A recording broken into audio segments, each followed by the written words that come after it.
Man, what a sci-fi setting this is. If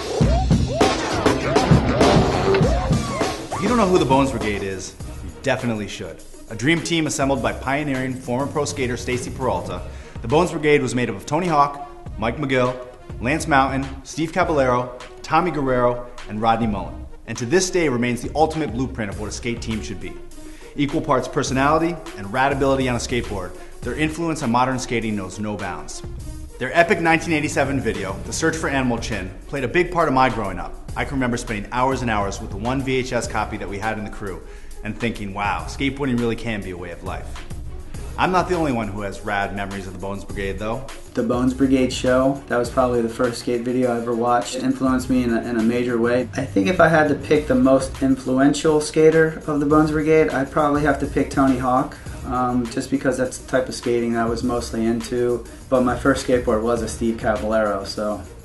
I was so stoked on the Bones Brigade video show and Feature Primitive. Watched it until the tape basically fell apart. And when Search for Animal Chin came out, I was blown away. I was looking for Chin every day.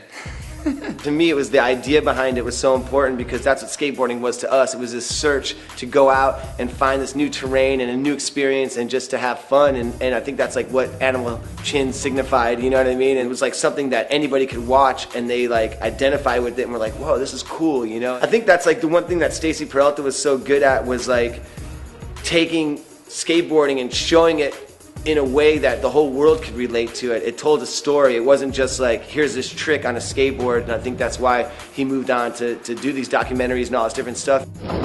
This year, we'll see the release of Bones Brigade in Autobiography, a new retrospective on the Bones Brigade directed by Stacy Peralta.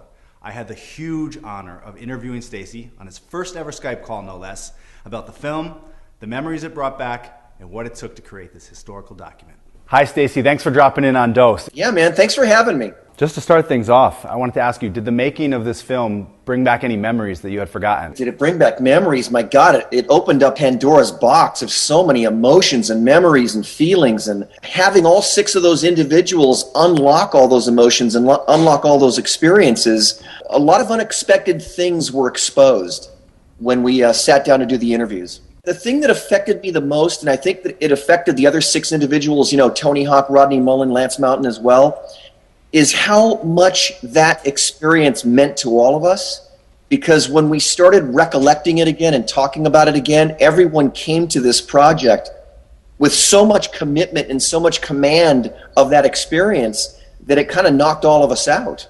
In putting together the original Bones Brigade, was there a particular role that you were looking for each guy to fill? I did try to get skaters that were different and unique to each other. I didn't want to have the same guys on my team. You know, there was like Rodney Mullen was very different than Lance Mountain. Tommy Guerrero was very different than Tony Hawk. Mike McGill was very different than Steve Caballero. But all of them had one thing in common, which is they all wanted to be great. That was the whole goal behind putting the team together, was to put a team together and let these guys become as good as they possibly can become. And speaking of Rodney Mullen, do you think that he deserves more credit amongst current street skaters for his innovation? What Rodney did in the 80s and how much of what he laid down in what was considered freestyle was really the vocabulary for modern street skating. Rodney invented the flatland ollie, which is the most important trick in skateboarding. He invented the ollie as a technique into ollieing into flips, and he invented all those Mobius flips, which is what everyone's doing nowadays. You know, the Bones Brigade is universally revered, and does that sort of reverence ever get weird or awkward, or is it always pretty rad? No, it's really humbling. We were developing at a time in the 80s when skateboarding was not popular outside of skateboarding, and it meant so much to those guys to be good at what they did in this little vacuum, this tiny little world, that to think that to this day and age, 30 years later, people still revere them. It's a humbling, gratifying experience. You mentioned that you were at Sundance. What are the next steps? We just made a deal with Vans, where Vans is going to be a presenting sponsor on our film. They're going to show the film worldwide starting in about 2 months. Those premieres are going to take place during summertime, spring and summer, and we're probably now going to release the film at the end of summer, early fall. That's what it's looking like. Stacy, thank you so much for joining us. It really is an honor. Hey, thanks for having me, you guys. I really appreciate it. And man, what a sci-fi setting this is. This isn't just a story about the past. the Bones Brigade is more than alive and kicking today. Tony Hawk has his own channel here on YouTube, Ride, and just put out his first video part in over 2 years. Steve Caballero just won the Masters division at the Vans Boulderama at Bondi Beach in Australia. And Tommy Guerrero is a kick-ass musician currently working on his new album.